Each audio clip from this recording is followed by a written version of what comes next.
the point of Agete isn't even, or Aikiage or Kyudosa is not to be strong, it's kuzushi. So, and kuzushi is about balance and taking another person's balance. So I don't know where he learned Aikido, but.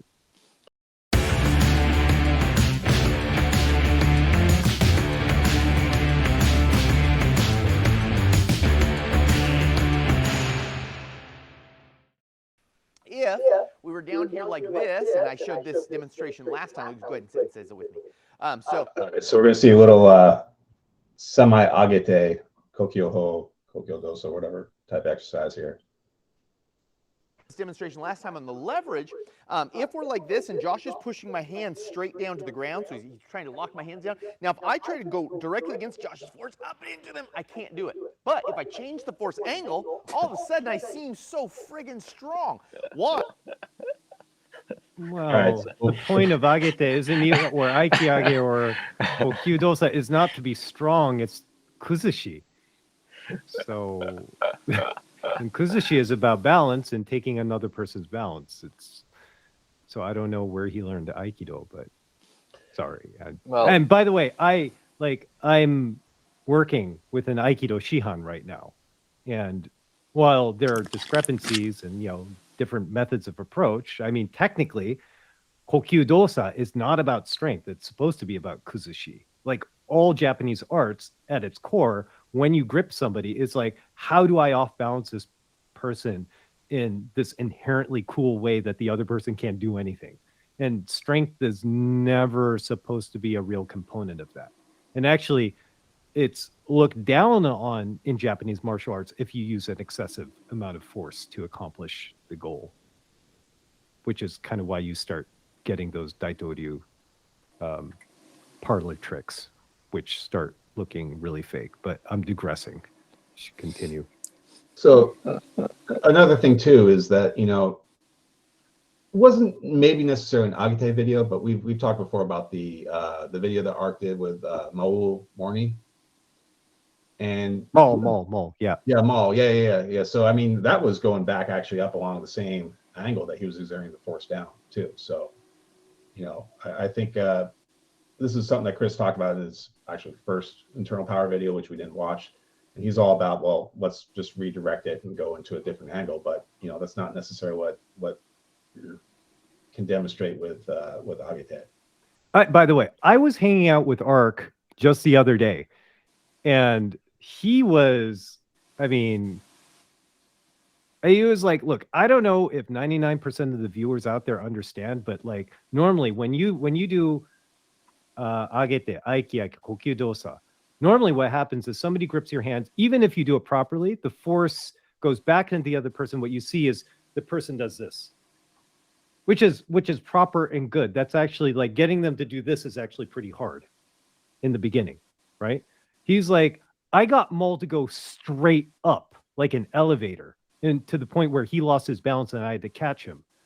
And I don't think most people understand like what's required to do that, even though like explicitly, it's not easy. He actually explains like where he creates this support initially, and then he has to keep that support there. We can edit that out. That's okay. Just lost Mike. I guess again, getting his Uber Eats order. You good? Yeah, it's just we'll edit it. Anyways, but go ahead, keep going. So Ark, he explicitly explains in that Instagram video like what he's doing, but it's going to go way over the heads of people. People are going to be like, well, how's that different from every other exercise where somebody just raises their hands? And it's like, well, do you understand like the implications of getting somebody to go straight up from being held down from an on top position, especially considering that I think Ark only weighs 3 kilos right now. He's close to 60. Maul's close to 90, if not over 90 kilos. For American viewers, that's like what? That's like 190 kilos is roughly 200 pounds. Right. And 63 kilos is like 140 pounds, something like that. 138. Somewhere around there. Yeah. Something like that. Right. 2.2. Sorry, I'm not that good with math, even though I'm half Asian. All right, so let's wait here for Mike to get back. Yeah. We'll just add that. I need to rope Mike in to get him talking a bit more.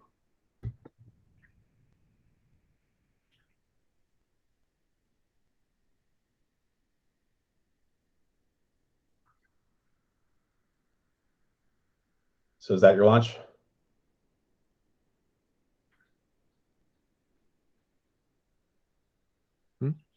Can't hear you. Oh, go Oh, there ahead. we go. Yeah. Yes. Continue. All right. So Mike, what's your feeling on this? From what you've seen here? So I thought, just by first glance, it's this kind of a, I don't know, I almost want to call it a trick, because if the person is actually like following you, this isn't gonna work either. But this is what happens when you make the main focus of the exercise is to raise the other person, or to, like, get your hands up. Whereas Ark has told us numerous times, the point of this exercise is that when you get grabbed, you make these adjustments and you see how it affects the other person. Don't do anything here first, right? Adjust your posture. And if you're able to transmit something to your partner, you'll see a reaction. And then you'll know, okay, maybe if I do this, I can get more space, and I can raise my hands. And then you'll see an effect in the other person. If you make the goal to just do this, then yeah, you'll have to be like, oh, if I suddenly change the angle like this, then I can get him to move here, and then I can free myself. Right? Like, if you try this on Yumiko, she'll just like look at you and just shake her head. By the way, for people watching this, Yumiko is one of my students. She's been with us 4 years, 5 years, something like that. Yeah, she's small. Like, she's your average small Japanese girl, thin, and she feels incredibly connected now. So it's funny because, like, I'll see a lot of guys, like we have this one guy from the Netherlands who's just incredibly strong, and then he still gets this like bewildered look when she applies something on him. He's like, I don't understand, like, what's going on. So it's like basic points, change yourself, then affect the other person. Yes. That is the key. All right, so we'll watch just a little bit more of this, and then we'll move on to the next video. Because when Josh is pushing my hand this way, instead of pushing against his hand this way, I'm pulling my hand at a 90-degree angle to his force. So when he pushes down, I pull up like this. Now I can make my force angle 0, like we learned in the leverage, and I can drive into him, and I seem really, really, really strong. And the reason is because I initially used force angle to take away from the force that he was using to lock me down to the ground, and then I aligned my force so I go straight into him and I get the better leverage, like we talked about last time, and that's how that works, right? So there's... No, so I said drive into him. Yeah, you never want to drive into anybody. Like, well, yeah. If you get to a certain level, these things where you start inputting into the other person, or even the first part where he pulls his hands away, you should technically, if you're holding correctly, you would be following him. Mm-hmm. And then you've made a big adjustment. My body has made an adjustment, and now we're back to 0 again, and then you're stuck again. So then you have to do another trick. Or you can drive into the other person, commit your weight on purpose to elicit a reaction, but that's a trap usually. Because this gets into the psychological reaction of things. If you have two people that kind of understand what's going on and that you're not supposed to give anything to the other person, then you have actually no choice but to try and elicit a reaction. And on the surface level, that would be just to suddenly apply some kind of weight or force on the other person that feels strong and get them to hopefully react. And then you capitalize on that with a smarter mechanic, basically.